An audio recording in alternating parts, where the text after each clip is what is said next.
Actually, yeah, this is fine. It must be noted that since becoming supervisor, I have returned to the taxpayers close to $400,000 of your money that my office did not spend. No other supervisor can say that. It must also be noted that since becoming supervisor, I have not accepted or allowed automatic pay increases imposed by the county for my office staff and employees. Just as it was in my own business, raises should be merit-based, not automatic. And another important thing, as I pointed out earlier, about 70 miles of roads have been fixed in our District 4, 32 of them in the Corona de Tucson Vale area. And that's all since I became supervisor. We are faced in District 4 with a horrifying threat.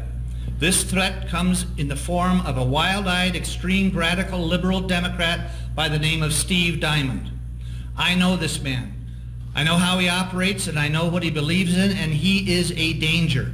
He aligned himself with the open borders, anti-law enforcement, anti-Stone Garden cabal, and I know how to beat him, and that my experience against him matters and counts, and it will take me to be the one to take him on and win in November.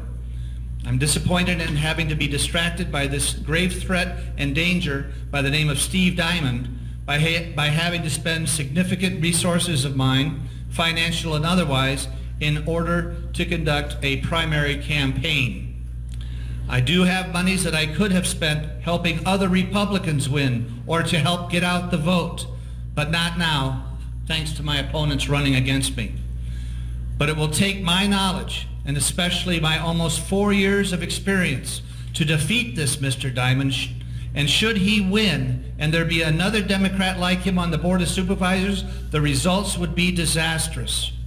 I ask you to help me beat this Mr. Diamond. Help me keep my seat on the Board of Supervisors for District 4. Please support me. Please vote for me. And, oh yes, I love being your supervisor. Thank you.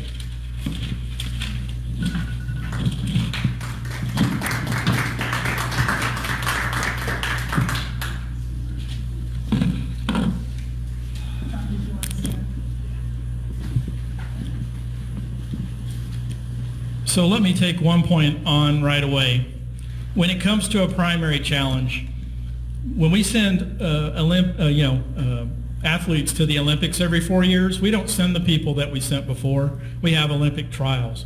Not that we have anything against necessarily the person who participated last year, but the only assured way of picking the best in that time is to have a competition. And I have one question. How much does it cost for a sitting incumbent Republican to win his seat back if he has a stellar record to stand on? When I've walked these neighborhoods and obtained the signatures to get on this ballot, when I said what office I was running for, almost unanimously, many of them said, "Thank God you're running. What is he thinking?" Now, as I've said, Steve Christy is a nice man. I appreciate that he calls out my service, and but this isn't personal. This is the votes, the issues, and we've got some strong problems here that need to be solved. And we do that best by listening to the people. A lot of times we think of Board of Supervisors as people who go in and sit at the dais and vote on issues. I think the important thing that's missed here is getting out into the community and listening to the people. I heard a quote the other day that's really good. It says, "The questions you ask are more important than anything you could say." And if we look into that a little bit, when we say something, we're sharing what we know or what we think we know. When we ask a question, we're learning.